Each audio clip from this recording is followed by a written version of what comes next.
नमस्ते दोस्तों और वेलकम। आज हम बात करने वाले हैं एंटोन चेखव के एक गजब के super hilarious one act play की, द प्रपोजल। अब नाम सुनकर लग रहा होगा कोई स्वीट सी लव स्टोरी है ना? नहीं, तैयार हो जाइए क्योंकि ये एक पूरा का पूरा तमाशा है। अच्छा, एक बात बताइए, आपके साथ कभी ऐसा हुआ है क्या कि एक छोटी सी बहस शुरू हुई और वो इतनी आगे निकल गई, इतनी ज्यादा बढ़ गई कि आपको याद ही नहीं रहा कि भाई झगड़ा शुरू किस बात पे हुआ था? अगर आपके साथ ये हुआ है तो बॉस आप इस प्ले से बिल्कुल कनेक्ट करने वाले हैं। तो चलिए सीन सेट करते हैं। कहानी है 19th सेंचुरी रशिया की और इसके राइटर हैं द ग्रेट एंटोन चेखव, जिन्होंने ये प्ले लिखा था 1888 में। अब इस प्ले का जॉनरा है फार्स। सुना है ये वर्ड? फार्स मतलब ऐसी कॉमेडी जहां लॉजिक को थोड़ी देर के लिए साइड में रख दिया जाता है। सिचुएशंस इतनी ओवर द टॉप, इतनी बढ़ा चढ़ाकर दिखाई जाती हैं कि हंसी कंट्रोल ही नहीं होती। बेसिकली आप कह सकते हैं एक सोची समझी पागलपंती। देखिए, इस हंसी मजाक के पीछे ना एक बहुत ही सीरियस सोशल कमेंट्री है। उस जमाने में अमीर रशियन खानदानों के लिए शादी प्यार व्यार का मामला नहीं था ना जी, ये था एक इकोनॉमिक डील, एक सौदा। सबसे इंपॉर्टेंट चीज ये थी कि शादी से आपकी प्रॉपर्टी बढ़नी चाहिए, जमीन बढ़नी चाहिए। चेखव बेसिकली उस पूरी लैंड ओनिंग क्लास का मजाक उड़ा रहे थे जिनके लिए इंसानों से ज्यादा जमीन के टुकड़ों की वैल्यू थी। और इस माहौल को थोड़ा और इंटरेस्टिंग बनाने के लिए आपको कुछ असली अजीब से रशियन वेडिंग कस्टम्स बताता हूँ। सुनिए, दुल्हे को दुल्हन के लिए सच में लड़ना पड़ता था। अगर उसने दुल्हन के बारे में कुछ गलत जवाब दे दिए तो उसे पैसे देने पड़ते थे। और तो और दुल्हन को उसके दोस्त ही चुरा लेते थे और बेचारे दुल्हे को उसकी जूती वापस लेने के लिए भी फीस देनी पड़ती थी। मतलब साफ है, शादी किसी इवेंट से कम नहीं थी भाई। तो चलिए मिलते हैं हमारे मेन कैरेक्टर्स से। सबसे पहले हैं आइवन लोमोव। ये एक जमींदार हैं पर बहुत ही नर्वस किस्म के। फिर आती है नतालिया, उनके पड़ोसी की 25 साल की बेटी। और आखिर में नतालिया के पापा चुबुकोव। और पता है चेखव ने इन तीनों को क्या कहा है? उनके शब्दों में ये तीनों हैं क्वारलसम पीपल, मतलब झगड़ा करने के लिए हमेशा रेडी। तो होता ये है कि लोमोव बिल्कुल सच धज के नतालिया के घर जाता है। मिशन क्या है? प्रपोज करना। लेकिन जैसा मैंने कहा, वो अजीब सा नर्वस है। तो बात शुरू करने के चक्कर में वो एक ऐसी भयानक गलती कर बैठता है जो सब कुछ बिगाड़ देती है। वो गलती से जमीन के एक टुकड़े जिसका नाम था ऑक्सन मेडोज, उसका जिक्र कर देता है। और बस खेल खत्म। एक लाइन और माहौल 180 डिग्री पलट गया। शादी का प्रपोजल वो तो भूल ही जाइए।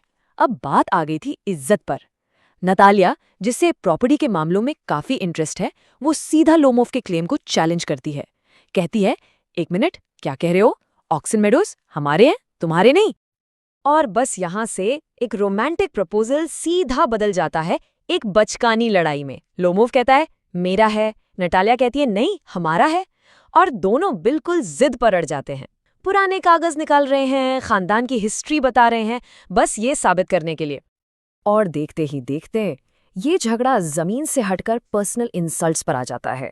इतने में नतालिया के पापा चुबुकोव भी आ जाते हैं और फाइट ज्वाइन कर लेते हैं। बात इतनी बिगड़ जाती है कि वो लोमोव को ग्रैबर यानी जमीन हड़पने वाला तक बोल देते हैं। और आखिर में क्या होता है? बेचारे लोमोव को बेइज्जत करके घर से ही निकाल दिया जाता है। लेकिन पिक्चर अभी बाकी है मेरे दोस्त। ट्विस्ट तो अब आना था। जैसे ही लोमोव वहां से जाता है, चुबुकोव गुस्से में अपनी बेटी से कहता है, अरे पागल लड़की, वो तो तुम्हें प्रपोज करने आया था। और ये सुनते ही नतालिया के होश उड़ जाते हैं। वो बिल्कुल हिस्टेरिकल हो जाती है, चीखने लगती है, अपने बाप से कहती है उसे वापस लाओ, उसे अभी के अभी वापस लाओ। तो ठीक है, लोमोव को वापस बुलाया जाता है। बेचारा थका हुआ, परेशान सा। नतालिया उससे माफी मांगती है, यहाँ तक कि मान लेती है कि चलो आखिर ऑक्सन मेडोज तुम्हारी ही हैं। सब कुछ ठीक हो ही रहा था, ट्रैक पर आ ही रहा था कि एक नई बहस शुरू हो जाती है। इस बार किस बात पर? इस बात पर कि किसका शिकारी कुत्ता बेहतर है, लोमोव का गेस या नतालिया का स्क्वीजर। और बस इसी पॉइंट पर इनका असली झगड़ालू नेचर फिर से सामने आ जाता है। नतालिया पूरे जोश में कहती है, मेरा स्क्वीजर तुम्हारे उस सिली गैस से 100 गुना बेहतर है। और इसी के साथ शुरू होता है शाउटिंग मैच का राउंड 2। इस बार चुबुकोव भी पूरी फॉर्म में आकर लड़ाई में कूद जाता है। और अब तो बात कहीं की कहीं पहुंच जाती है। खानदान को गालियां दी जा रही हैं, एक दूसरे को पागल और साजिशी कहा जा रहा है। हद तो तब हो जाती है जब चुबुकोव गुस्से में लोमोव को तीतर की तरह मारने की धमकी दे देता है। इमेजिन, ये सब एक कुत्ते के लिए। अब सोचिए, इतना स्ट्रेस, इतना चिल्लम चिल्ली। लोमोव, जिसके बारे में मैंने बताया था कि वो एक हाइपोकॉन्ड्रियाक है, मतलब एक ऐसा इंसान जिसे हमेशा लगता रहता है कि वो बीमार है, उसकी सेहत खराब है, उसके लिए ये सब बर्दाश्त से बाहर हो जाता है। और फिर क्या होता है?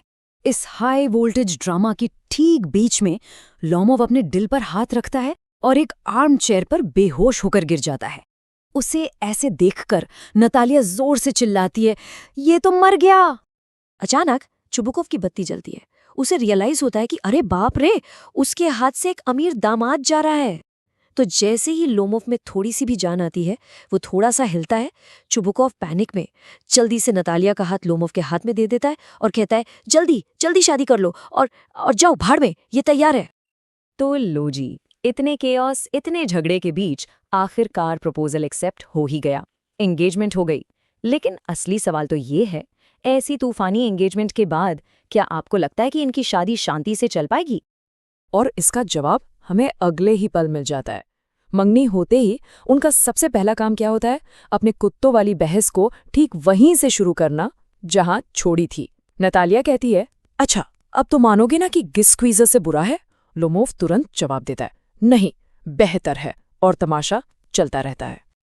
तो इन सब के बाद आते हैं इसके पंच लाइन पर। इस पूरे तमाशे का, इस पूरी कॉमेडी ऑफ एरर्स का आखिर मतलब क्या निकलता है? देखिए, चेकॉव का असली मैसेज ये है। वो हमें आईना दिखा रहे हैं कि कैसे हमारा ईगो, हमारी जिद हमें इतनी छोटी छोटी, इतनी बेकार की बातों पर लड़वा देती है कि हम असली मुद्दा ही भूल जाते हैं। ये सिर्फ 3 लोगों की कहानी नहीं है, ये उस पूरी सोसाइटी पर एक कमेंट है जिनके लिए ज़मीन, दौलत और झूठी शान इंसानी रिश्तों से कहीं ज़्यादा इम्पोर्टेंट थी। सच कहूं तो ये प्ले एक आईना है जो हमें हमारी ही कमियां दिखाता है। तो मैं आपके लिए एक सवाल छोड़कर जा रहा हूं।